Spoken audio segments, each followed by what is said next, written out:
This is great. Man, what a privilege. What a privilege to be able to spend Christmas morning together on this Lord's Day and celebrate our Lord together. If you would take your Bible and open up to Matthew, the book of Matthew. We've been working through Matthew chapter 1, and today we're going to step into Matthew chapter 2 and read verses 1 through 12 together this morning. If you don't have a Bible, you can follow along, or there's also one in the back on the rack there. It's yours to have if you need one. Matthew chapter 2, verses 1 through 12. Now, after Jesus was born in Bethlehem of Judea in the days of Herod the king, behold, wise men from the east came to Jerusalem, saying, "Where is he who has been born King of the Jews? For we saw his star when it rose and have come to worship him." When Herod the king heard this, he was troubled, and all Jerusalem with him. And assembling all the chief priests and scribes of the people, he inquired of them where the Christ was to be born. They told him, "In Bethlehem of Judea, for so it is written by the prophet, and you, O Bethlehem, in the land of Judah, are by no means least among the rulers of Judah, for from you shall come a ruler who will shepherd my people Israel." Then Herod summoned the wise men secretly and ascertained from them what time the star had appeared. And he sent them to Bethlehem, saying, "Go and search diligently for the child, and when you have found him, bring me word that I too may come and worship him." After listening to the king, they went on their way. And behold, the star that they had seen when it rose went before them until it came to rest over the place where the child was. When they saw the star, they rejoiced exceedingly with great joy. And going into the house, they saw the child with Mary his mother, and they fell down and worshiped him. Then opening their treasures, they offered him gifts, gold and frankincense and myrrh. And being warned in a dream not to return to Herod, they departed to their own country by another way. This is the word of the Lord. One of the things I've noticed this year working through different readings about the Christmas narrative is how much the idea of interruption plays a role in the story. You know, Mary's life was totally interrupted. Joseph's life was totally interrupted. We've been in Matthew this year. We didn't really work through the Luke section, but in Luke, there's those shepherds that are out in the fields, and I mean, they just get totally interrupted by a bunch of angels in the middle of the night. An interruption is something that changes the subject. An interruption is something that pushes its way forward, and in a way, it grabs your attention so that you have to see it. You have to focus on it. And the deal is, interruptions can be both good things and they can be bad things. For example, we all know what it's like when you're in the middle of like a great story. You've got a group of people around you. You're telling the story that you've been wanting to tell, and then all of a sudden something else happens in the other side of the room, and everybody turns and looks the other way. And you have this awkward moment where you have to decide, am I going to try to keep telling this story, or am I just going to let this thing go because everybody else I've totally lost their attention, right? Sometimes interruptions are frustrating. They're annoying. We don't like to be cut off. But sometimes interruptions are really good things.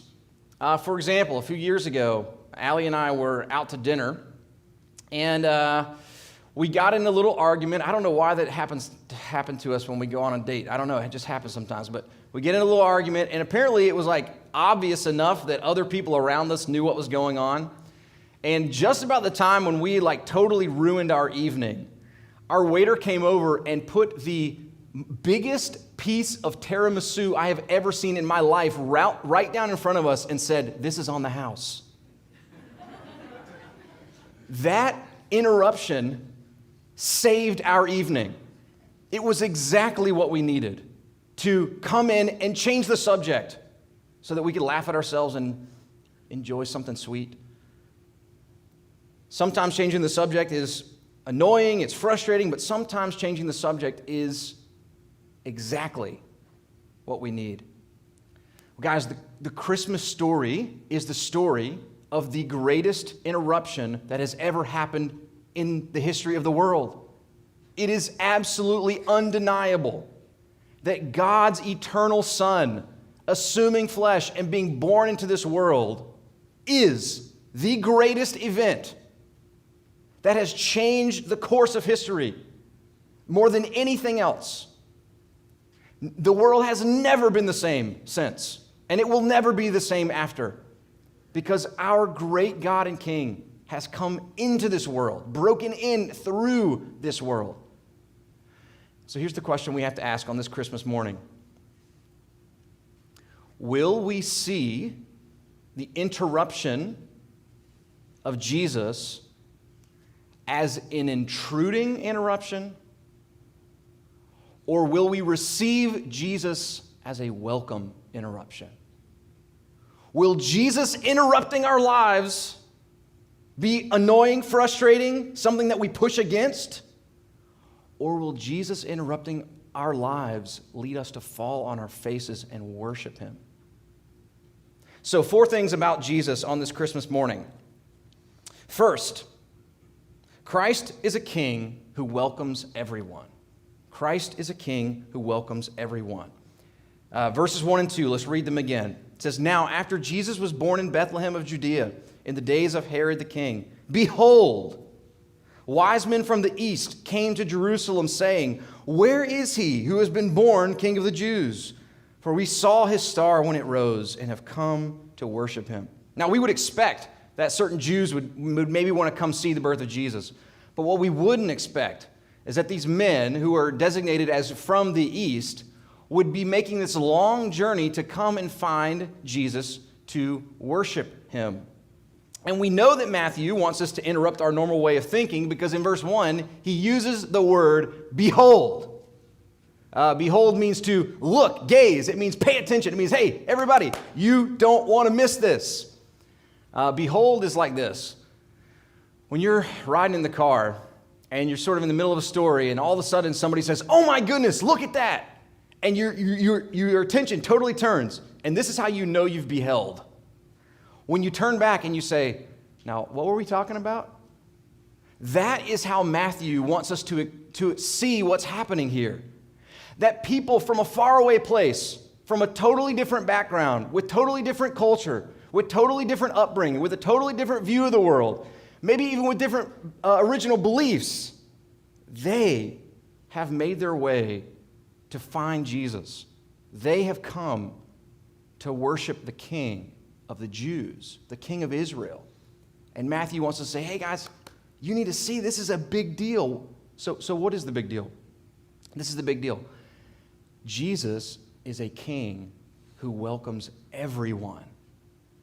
All peoples are welcomed into his kingdom. This means that Jesus is the king of both people with dark skin and people with light skin. Jesus is the king of people who speak English and the king of people who speak Spanish. Jesus is the king of people who have lots and lots of money, and Jesus is the king who have absolutely nothing.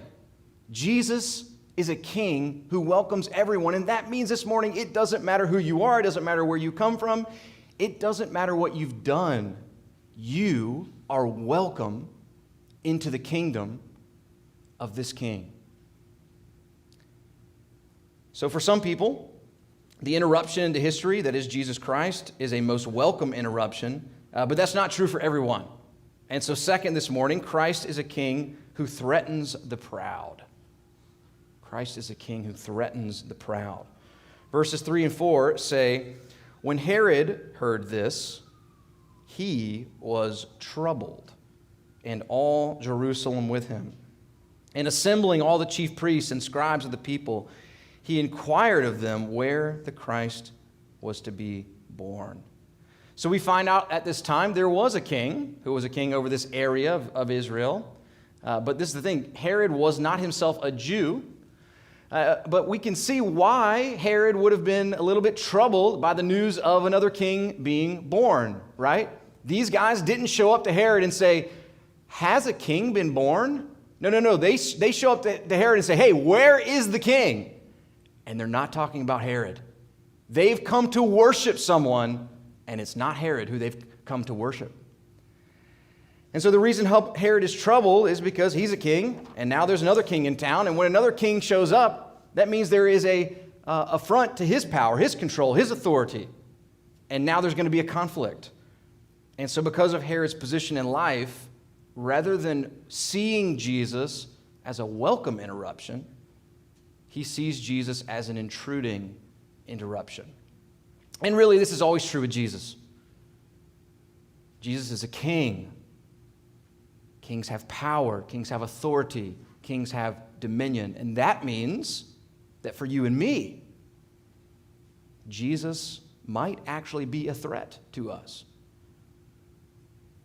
That if we like the status quo, that if we like being in control of our lives, that if we like being in charge, then Jesus is a threat to the proud. One of our family all-time favorite Christmas movies is The Preacher's Wife. I don't know if you've seen it. Denzel Washington, Whitney Houston. I mean, come on. If you've never seen it, you know exactly what you're doing this afternoon, all right? The Preacher's Wife, one of my favorite scenes, an angel, played by Denzel Washington, he shows up in this preacher's life, and he goes into his office, and he bumps into the secretary.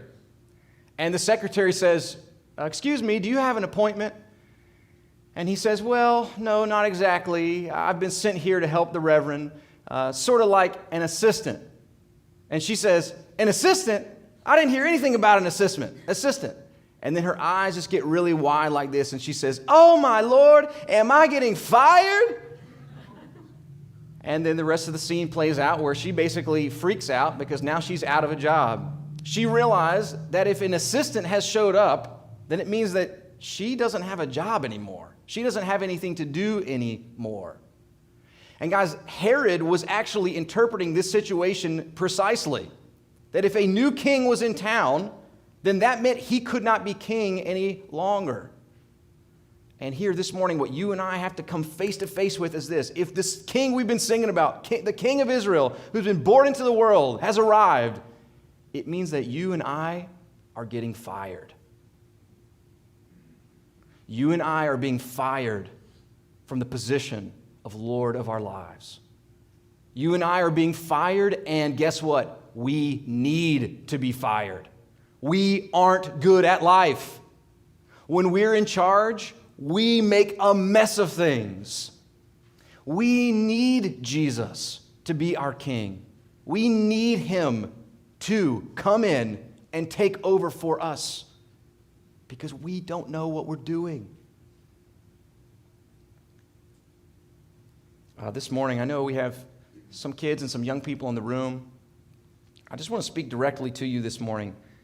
I just want to encourage you, I want to plead with you to follow Jesus, to commit to following Jesus when you're young. Here's what happens. When you're young, you think that life will actually get better for you as you get older. You think that when you get older, you'll finally get to do what you want to do and be who you want to be, and you'll have the freedom to live your life the way you want to. But what ends up happening is it gets harder and harder and harder to follow Jesus because you actually start to believe the illusion that you are in control. You start to believe the illusion that you do have power. You start to believe the illusion that maybe you do a good job running your life. And as you get older and older, instead of getting easier, your life actually gets harder. And so I would encourage you this morning, if you're here and you're young, commit today to follow Jesus, because it will only get harder and harder to invite him to come and interrupt your life.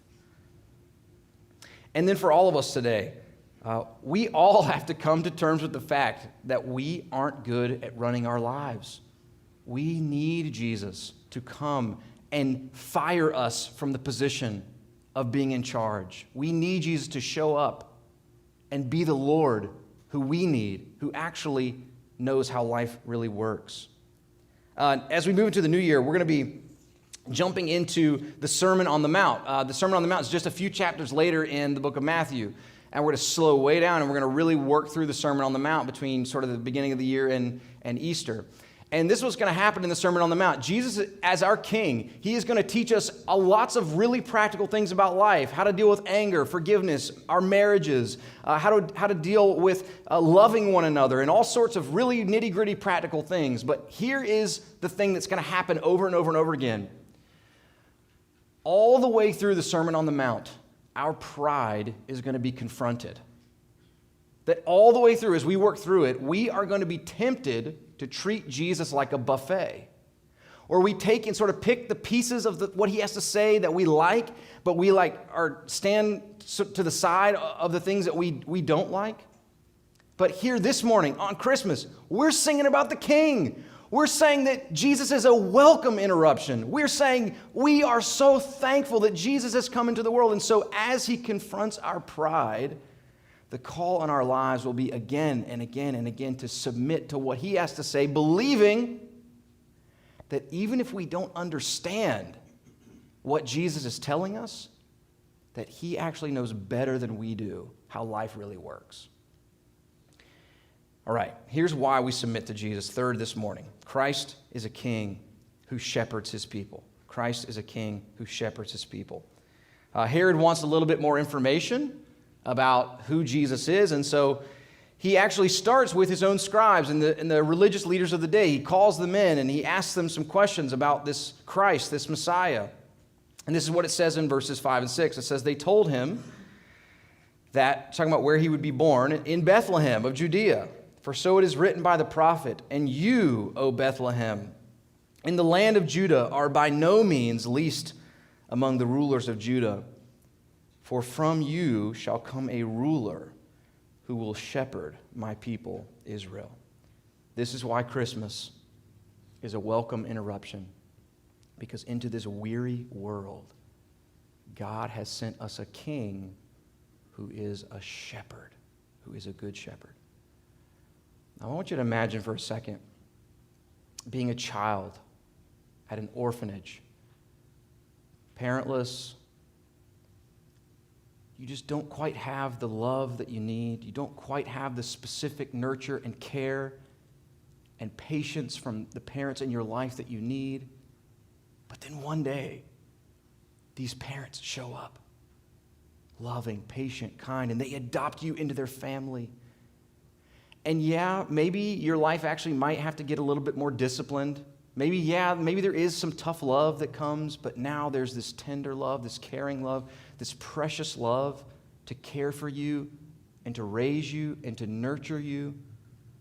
That is the kind of interruption that is a most welcome interruption. And that is what it is like for King Jesus to enter into this world as a shepherd. That you and I were lost.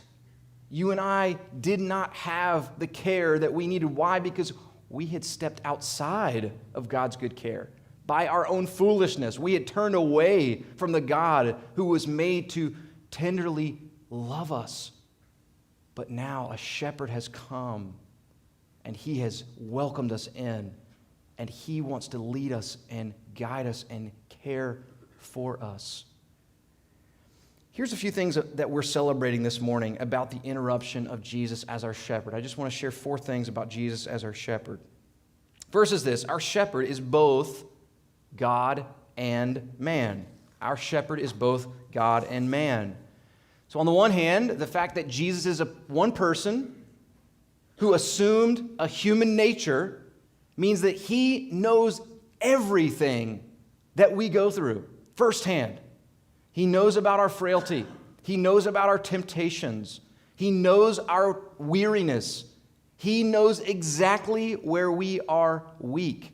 And in this sense, Jesus is the best shepherd because, in a very real sense, Jesus also became a sheep.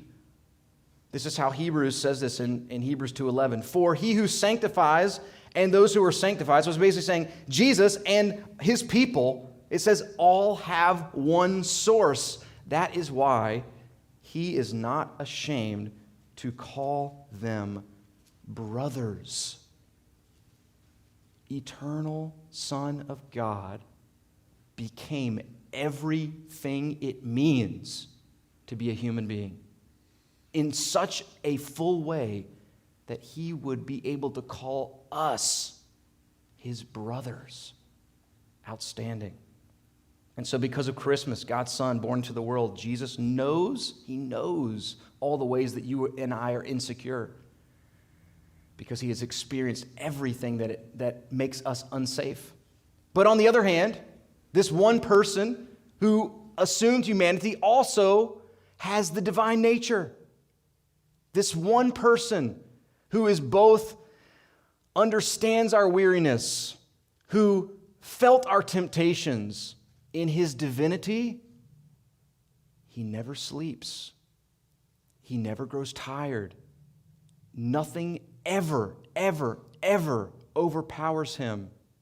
And because he is eternal God of eternal God, moment by moment, he watches over and cares for his sheep. As we celebrated last night, our shepherd is God with us. A second thing about our shepherd is not a hired hand.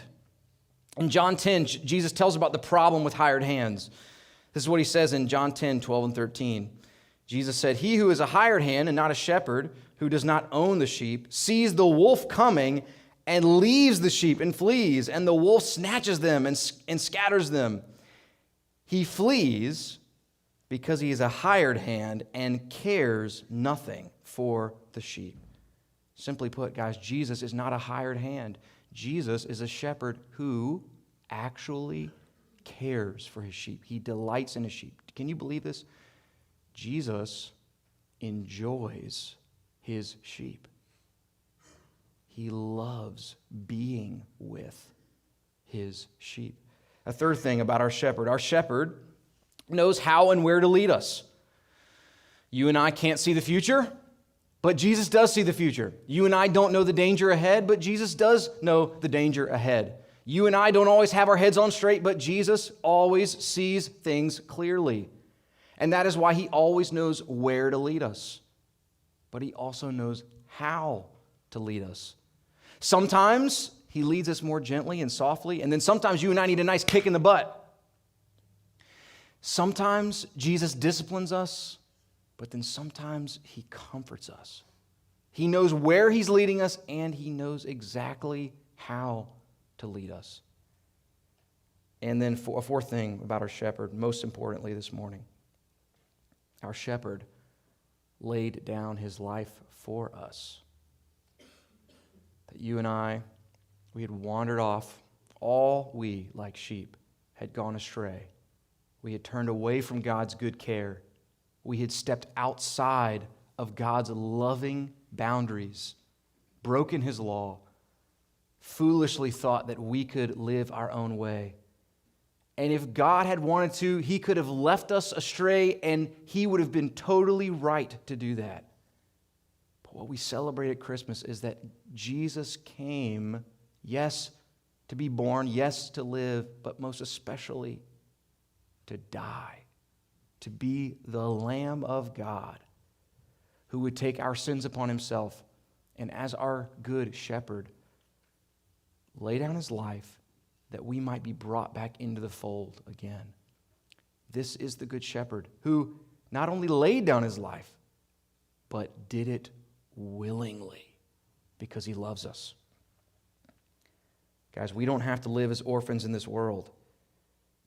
Christ is both the shepherd who understands us completely because he became one of us, and he is our good shepherd who can totally, perfectly look after our lives because he is very God of very God. And that's why finally this morning, if this is who Jesus is, Christ is a king who deserves to be worshiped. Christ is a king who deserves to be worshiped. We'll start in verses 7 through 10. We're going to kind of work through the last little section of this passage. Verses 7 through 10 say, "Then Herod summoned the wise men secretly and ascertained from them what time the star had appeared. And he sent them to Bethlehem, saying, 'Go and search diligently for the child, and when you have found him, bring me word that I too may come and worship him.' After listening to the king, they went on their way, and behold, the star that they had seen when it rose went before them until it came to rest over the place where the child was. When they saw the star, They rejoiced exceedingly with great joy. The first thing I want you to notice is the star. Now, there might be some mystery around the star, but here's at least two things we know. One is that God is the one who is leading the star along, and that by leading the star along, secondly, God himself is the one who is leading these wise men from the east to come and worship Jesus. Now, again, in verse 9, I want to draw your attention to the fact that Matthew gives us another behold. He says, hey, here's another thing that you really need to pay attention to. Here's another thing that I want you to see. This is amazing. And why is it that Matthew gives us this behold? Well, think about it, guys.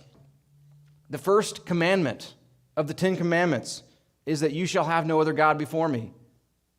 This God of the Bible is a self-proclaimed, jealous God. This is the God who, according to Isaiah 42, says, my glory I give to no other. And yet, God himself is leading these men to come and worship Jesus. Why? Why would he do this? Well, only because Jesus himself is God. That's the only way this makes sense. The only way that it would make sense for God to lead other people to come and worship Jesus is if Jesus himself is God. And Matthew is saying, hello, don't miss this. The little baby who they've come to worship, who can't even talk to them, the little baby who they could have passed around in their hands back and forth, this little baby who is fully blooded and fleshed, he is himself God. And so here's what I'm trying to say this morning. You and I needed an interruption in our lives. We needed someone to come and rescue us. And the interruption that has arrived into this world is God himself. Jesus Christ came into this world and broke through to interrupt our sin, to interrupt our weariness, to interrupt our path on the way to judgment. It is God himself who has come for us. And then led by God to Jesus, who is God, we see one of the most pure acts of worship I think the world has ever seen in verse 11. It says, and going into the house, they saw the child with Mary his mother.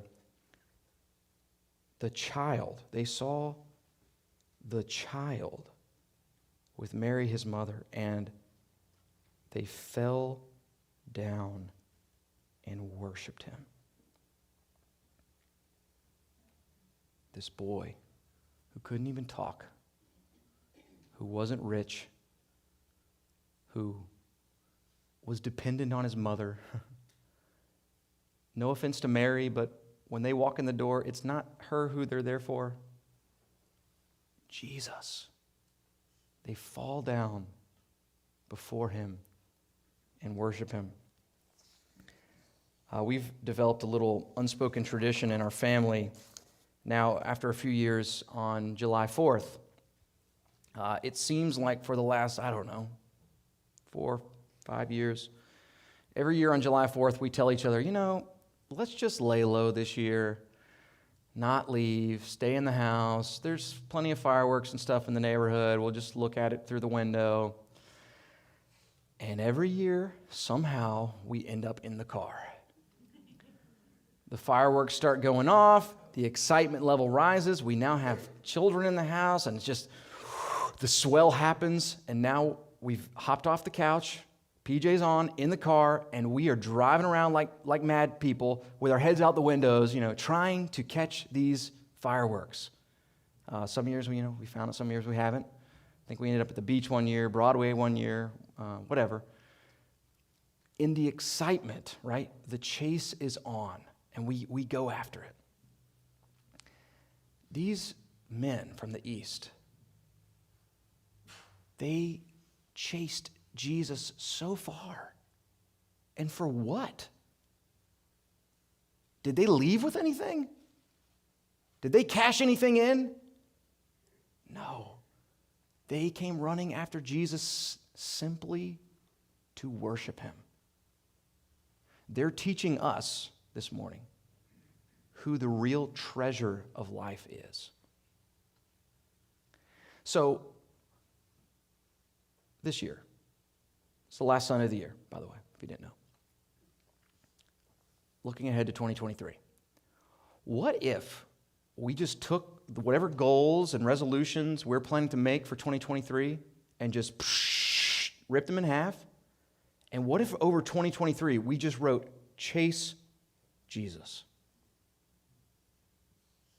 And it was just single pursuit. Why? Because he deserves it. He's worth it. And then I love how when they get there and they bow before him, they reach into their treasures and they give him their best. Costly, beautiful, meaningful items offered to this king. And so, one more time, I just want to speak especially to our young folks in the room, kids and young people.